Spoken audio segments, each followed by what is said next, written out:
Gotong royong seringkali digambarkan orang sebagai membuat rumah bersama-sama.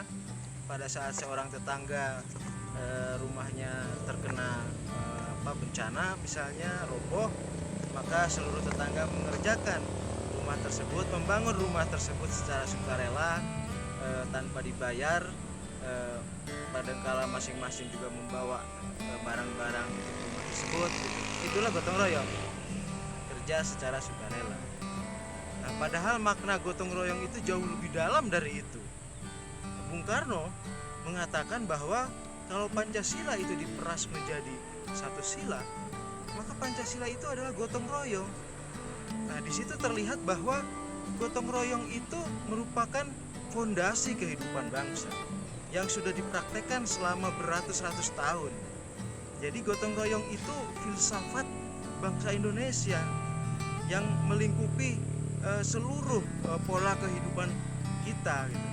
Gotong royong tidak hanya sebatas bekerja bersama membangun rumah, tetapi gotong royong lebih luas daripada itu. Dan sekarang di era digital, di era globalisasi, gotong royong itu bisa bermakna jauh lebih luas. Gotong royong itu bekerja bersama untuk kebaikan bangsa dan negara. Dalam lingkup negara Republik Indonesia, gotong royong adalah bekerja bersama untuk kebesaran bangsa Indonesia.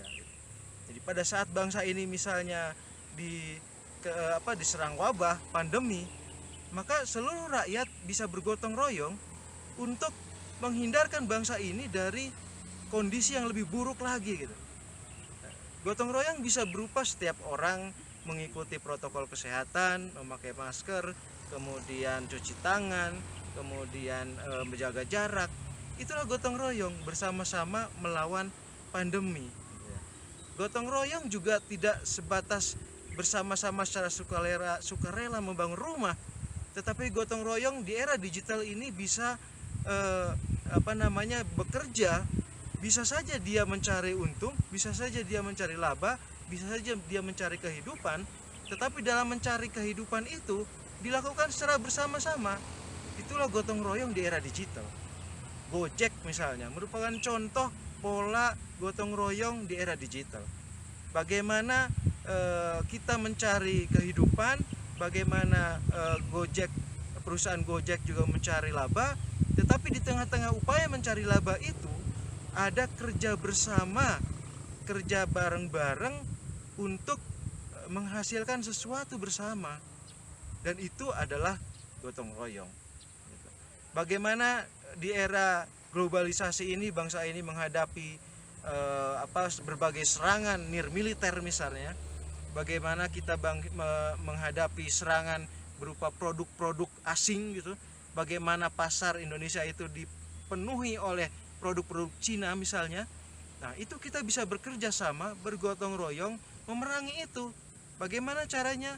Caranya adalah dengan memenuhi pasar dengan produk-produk dalam negeri dengan harga yang kompetitif, dengan kualitas yang kompetitif.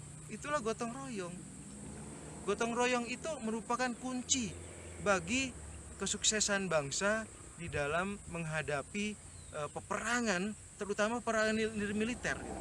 Kalau peperangan militer tentu saja ada tentara, kalau di Indonesia TNI yang akan menghadapi. Tetapi peperangan nirmiliter, misalnya peperangan dagang di era globalisasi, di era digital ini, maka seluruh rakyat Indonesia harus ikut serta dalam peperangan itu. Itulah makna gotong royong. Bagaimana bangsa ini memenangkan pasar, setidaknya pasar di dalam negeri sendiri. Itulah makna yang jauh lebih luas dari gotong royong. Saya kira itu juga yang dimaksudkan Bung Karno sebagai gotong royong, sebagai fondamen kehidupan bernegara, berbangsa dan bernegara. Jadi gotong royong itu bukan berarti katakanlah menghilangkan ketuhanan, menghilangkan unsur religiositas, tidak. Di dalam gotong royong itu juga ada, karena gotong royong itu merupakan perasan dari 5 sila itu. Perasan dari ketuhanan, kemanusiaan, persatuan, kerakyatan, dan keadilan sosial. Disitulah secara bersama-sama bangsa ini membesarkan bangsa ini, anak bangsa ini membesarkan bangsa ini. dari sisi keagamaan, dari sisi kemanusiaan, dari sisi persatuan, dari sisi demokrasi, dan dari sisi keadilan sosial. Itulah makna terdalam dari gotong royong, bekerja bersama-sama untuk kebesaran bangsa dan negara. Saya kira itu ulasan kita tentang gotong royong. Saya berikan di tengah kebun teh yang asri. Kebun teh ini juga simbol dari gotong royong, karena kebun teh ini ditanam secara bersama oleh para pekerja kebun teh. Para pekerja kebun teh yang kemudian memetik teh secara bersama-sama. Meskipun tujuannya adalah untuk mencari untung, tetapi dilakukan secara bergotong royong. Dan kemudian kebun teh ini bisa menghasilkan produk yang mendunia seperti sekarang ini. Saya kira itu, terima kasih. Jangan lupa like dan subscribe. Terima kasih.